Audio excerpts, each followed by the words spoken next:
नमस्कार, मैं doctor Kanchan Singh, kidney specialist in Bharat homeopathy.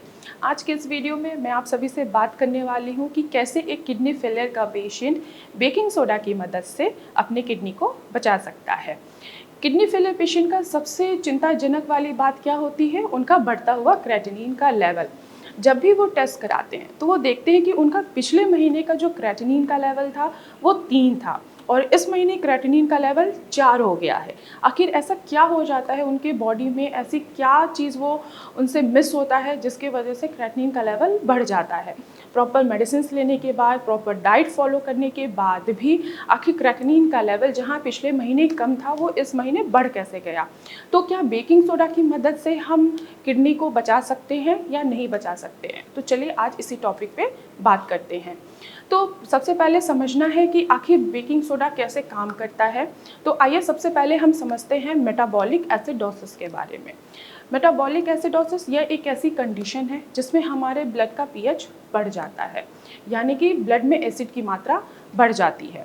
ये ज़्यादातर आपको किस में दिखाई देगा? किडनी पेशेंट में ही दिखाई देता है। किडनी का ठीक से काम ना करने की वजह से ब्लड में एसिड की मात्रा एक्यूमुलेट हो जाती है, जिसकी वजह से जो ब्लड का नॉर्मल पीएच है वो कितना पीएच होता है? 7.4 होता है। वो क्या होता है? धीरे धीरे कम होना स्टार्ट हो जाता है। तो नॉर्मल से पीएच कितना कम हो जाएगा? 7.35 के करीब हो जाता है।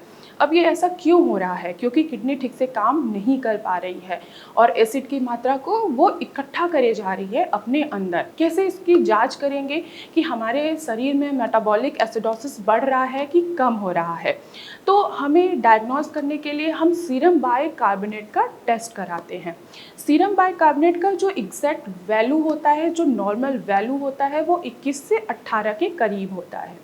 अगर कोई किडनी पेशेंट है, उसका मेटाबॉलिक एसिडोसिस हो रहा है, तो उसका जो सीरम बाइकार्बोनेट का जो लेवल आएगा वो 12 से 21 के बीच में आएगा, यानी कि कम हो जाएगा। अगर ये इतना है, 12 से 21 के बीच में है, तो समझिए कि आपकी किडनी धीरे धीरे डैमेज हो रही है।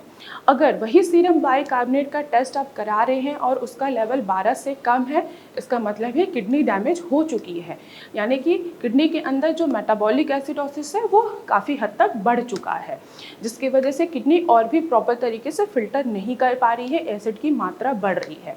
तो इसको क्योर करने के लिए, इसकी लेवल्स को हम थोड़ा सा इंक्रीज़ करने के लिए या इसको बैलेंस में लाने के लिए हम ऐसा क्या करें जिससे मेटाबॉलिक एसिडोसिस न्यूट्रलाइज हो जाए? तो उसके लिए आपको क्या करना है? सोडियम बाइकार्बोनेट का टैबलेट खाना है।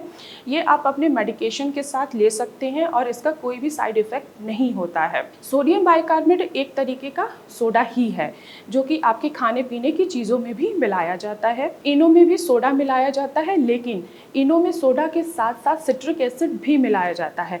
लेकिन आप इनो का सेवन नहीं कर सकते हैं, आप सिर्फ बेकिंग सोडा का ही सेवन कर सकते हैं।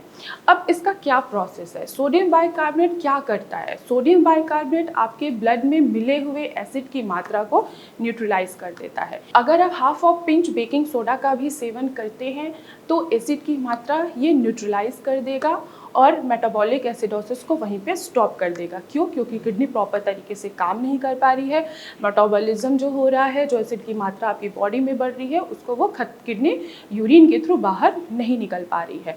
इसके साथ साथ अब आपको और क्या ध्यान देना है? इसके साथ साथ आपको इस बात का ध्यान देना है कि जितनी भी एसिड वाले फ्रूट्स होते हैं उनका सेवन नहीं करना है। इवन कि खट्टी वाली चीज़ें जितनी होती हैं आपको उनका सेवन नहीं करना है, जैसे कि संतरा हो गया, लेमन हो गया, अंगूर हो गए, इनका सेवन आपको नहीं करना है।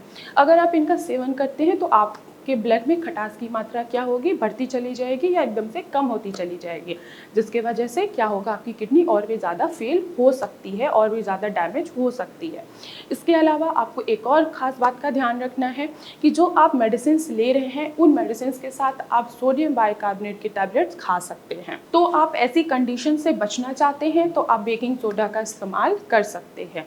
तो एक किडनी पेशेंट अपनी किडनी को बचाने के लिए बेकिंग सोडा का इस्तेमाल कर सकते हैं, जिससे उनकी डैमेज हुई किडनी थोड़ा सा उनको आराम आना स्टार्ट हो जाए।